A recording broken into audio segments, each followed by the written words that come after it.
Shalom anak-anak, hari ini pembelajaran bahasa Indonesia kita belajar melalui video ya. Nah anak-anak, siapa sih yang tidak tahu bahwa Indonesia memiliki sebuah peninggalan bersejarah yang pernah tercatat sebagai salah satu keajaiban dunia, di mana letaknya adalah di Jawa Tengah. Apalagi kalau bukan Candi Borobudur. Nah, anak-anak, hari ini kita akan masuk dalam tema 5 yang berjudul Borobudur, Keajaiban Dunia.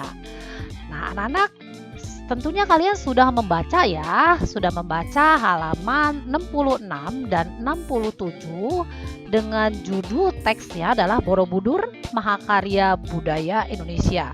Dan jika kalian menemukan kata-kata sulit, silakan kalian melihat dalam kamus kecil artinya ya. Nah, anak, lalu setelah kalian membaca informasi tentang Borobudur, dimulai dari ini ya, dari A1 ya, mulai dari A1 sampai akhir dari kamus kecil.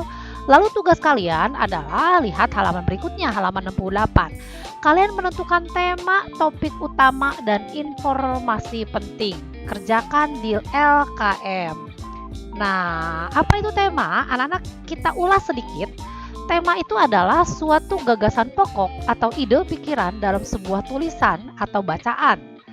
Nah, contoh tema itu ada beberapa, misalnya mengenai keluarga, atau tema bacaan yang mengenai pendidikan, atau kebudayaan, atau kejujuran, atau persahabatan, atau ketuhanan, dan masih banyak lagi. Nah, dalam bacaan Borobudur Mahakarya Budaya Indonesia, kira-kira dari contoh tema ini masuk dalam tema yang mana ya? Nah, tentunya kebudayaan ya. Nah, lalu setelah kalian menentukan tema, kalian tentukan topiknya. Apa bedanya tema dan topik? Kalau tema itu lebih luas ya, seperti tadi kebudayaan. Kebudayaan itu bicara hal yang masih luas. Nah, sedangkan topik itu sudah lebih spesifik, sudah merupakan penjabaran dari tema.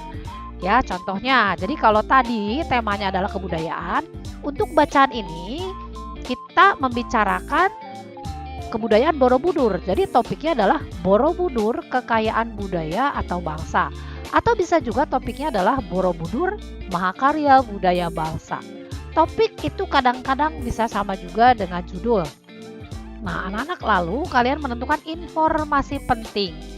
Bagaimana caranya? Sebelumnya, langkah-langkahnya yang pertama, kalian tulislah dahulu informasi yang kalian temukan yang mencakup pertanyaan-pertanyaan 5W dan 1H. Apa itu 5W 1H? Dalam bahasa Inggris, 5W itu adalah who, what, when, why, where, dan how. Ya. Nah, dalam bahasa Indonesianya itu adalah siapa, apa, kapan, mengapa, di mana, dan bagaimana. Nah, jadi kalian buat dulu kalimat pertanyaannya ya, seperti ini. Siapa? Nah, yang pertama, siapakah yang membangun Candi Borobudur? Tentunya yang ada dalam bacaan ya. Nah, lalu baru kalian jawab, Candi Borobudur dibangun oleh. Lalu yang kedua, apa? Dalam bacaan kita bisa mencari kalimat tanya apa ini dengan apakah bahan dasar untuk membangun Candi Borobudur. Lalu kalian jawab, Candi Borobudur dibangun dari batu andesit. Lalu yang ketiga, kapan? Kapan Candi Borobudur dibangun? Candi Borobudur dibangun pada tahun 824 Masehi ya. Ini kalimat tanya ini yang ada dalam bacaan ya, karena tugas kita adalah menuliskan informasi penting yang ada dalam bacaan ya. Nah, lalu kalian lanjutkan, mengapa ya? Dari bacaan tersebut, kalimat tanya mengapa yang bisa kalian temukan dalam informasi tersebut ya. Kalian buat kalimat tanyanya, lalu kalian jawab. Lalu di mana dan bagaimana ya. Jadi sekali lagi ditulis kalimat tanyanya, lalu kalian jawab seperti ini ya. Nah, anak-anak, untuk pertanyaan nomor 1 sampai dengan nomor 3, kalian boleh mengikuti contoh yang sudah diberikan oleh Ibu Cencen, atau kalian boleh juga membuat kalimat tanya sendiri ya dengan kata siapa, apa, dan kapan. Nah, lalu kalian juga kerjakan bagian A2, yaitu mencatat kata-kata baru.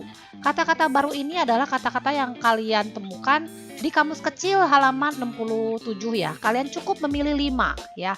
Lalu kalian buat kalimat dari kata tersebut. Jangan lupa penggunaan huruf kapital dan tanda baca. Jangan lupa juga kerjakan di LKM. Nah, anak-anak perlu kita refleksikan bahwa Candi Borobudur dibangun orang zaman dahulu dengan detail dan luar biasa. Padahal mereka tidak menyembah Tuhan Yesus loh. Apalagi kita penyembah Tuhan. Kita akan diberi hikmat lebih lagi untuk menghasilkan sesuatu yang luar biasa bagi kemuliaan Tuhan. Seperti pada zaman dahulu, Salomo membangun bait Allah dengan kemegahannya. Kita pun dapat membangun sesuatu yang berguna bagi Tuhan dan lingkungan kita. Dalam kitab Amsal 9 ayat 10 atau Yakobus 1 ayat 5-6, kita dapat meminta hikmat kepada Tuhan agar kita dapat menghasilkan karya yang luar biasa untuk Tuhan dan untuk masyarakat. Baik anak-anak, terima kasih atas perhatiannya. Tuhan Yesus memberkati. Jika ada pertanyaan, boleh kalian bertanya kepada Ibu Cencen. God bless you.